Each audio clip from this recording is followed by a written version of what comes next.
الحمد لله رب العالمين والصلاة والسلام على أشرف الأنبياء والمرسلين نبينا محمد وعلى آله وأصحابه أجمعين أما بعد.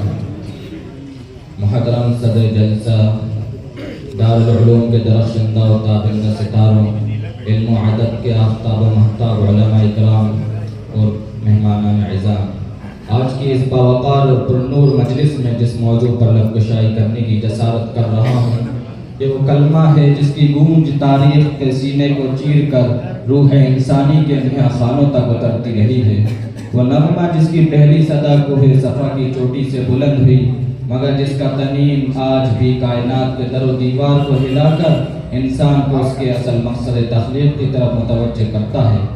وہ صدا ہے مجھے ہے حکم اعظم لا الہ الا اللہ۔ یہ فقط کلمہ نہیں، یہ محض نعرہ نہیں، یہ لفظوں کی ترتیب یا عقیدے کا سنگار نہیں، یہ انسانیت کے سینے میں دھڑکتا ہوا وہ الہی نبض ہے جس کے رک جانے سے تاریخ کا قافلے راستہ بھٹک جاتے ہیں۔ یہ اعلان توحید وہ صداقت ہے جس نے تخت الٹ دیے، فرعونیت کا غرور توڑ دیا، قیصر و کسریٰ کے احداث میں لرزش دوڑا دی اور بے بس انسان کو اس کی اصل عظمت کا پروانہ تھما دیا۔ لیکن حضرات، کیا یہ بات کبھی ہم نے محسوس کی کہ اس کلمے کی برکت سے صرف قومیں نہیں اٹھی بلکہ دلوں کے موسم بھی بدل گئے؟ صدیوں کی مایوسی چند لمحوں کی اذان سے امید میں بدل گئی، روحوں کی ویرانیوں میں گل و گلزار اگائے۔ یہ اعلان، یہ کلمہ، یہ اذان صرف دین کی بنیاد ہی نہیں، انسانی شعور کی معراج بھی ہے۔ اگر ہم تاریخ کے صفحات کو جھنجھوڑیں تو معلوم ہوگا کہ دنیا میں جتنی بھی عظیم تحریکیں ہوئیں، کسی کے پاس ہتھیار کم تھے مگر اس کلمے کی تلوار بھاری تھی، کسی کے پاس لشکر چھوٹا تھا مگر توحید کا پرچم بلند تھا، کسی کے پاس سامان دنیا کم تھا مگر قلب مومن میں رب کی یاد کا سرمایہ بے بہا تھا۔ ابوالکلام آزاد نے کہا تھا کہ دنیا میں دو ہی طرح کے انقلاب آئے، ایک وہ جو انسانوں نے پیدا کیے اور ایک وہ جو اللہ نے برپا کیے۔ لا الہ الا اللہ ان دونوں کا سردار ٹھہرا۔ یہی کلمہ انسان کو اس کے اندر کے خوف، اس کے باہر کے دکھ اور زمانے کی سازشوں سے آزاد کر دیتا ہے اور یہ بتاتا ہے کہ طاقت نہ قصر سلطنت میں ہے، نہ ہتھیار کے فولاد میں، نہ سرمائے کے انبار میں، طاقت تو فقط اسی ایک رب کے ارادے میں ہے جس کے آگے جھکتی ہوئی پیشانی کو عزت ملتی ہے۔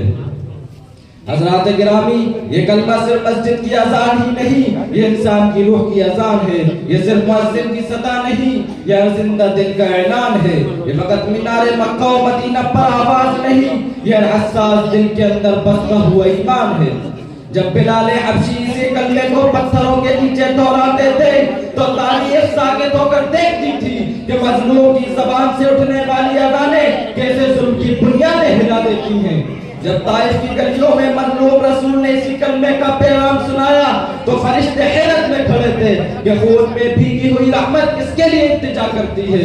یہی کلمہ تھا جس نے یتیموں کا سردار بنایا، غریبوں کا امیر دنیا کھمپل نہ کیا، مزدوروں کے ہاتھ میں قیادت کا علم تھما دیا اور انسان کو انسان ہونے کا شرف لوٹا دیا۔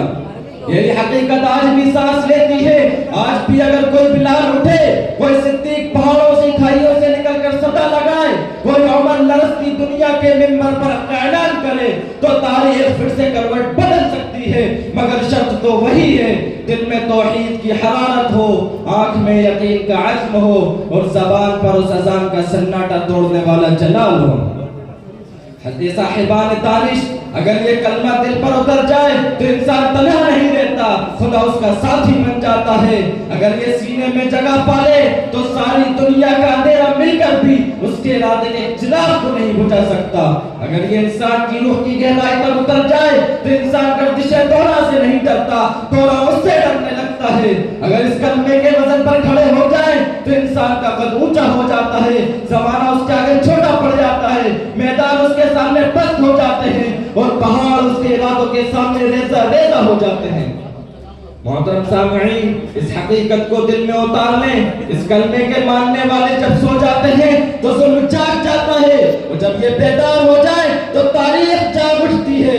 آج پھر وہی اذان میں پکار رہی ہے، اٹھاؤ، سنبھلاؤ، جڑو اور اعلان کرو، مجھے ہے حکم اذان لا الہ الا اللہ۔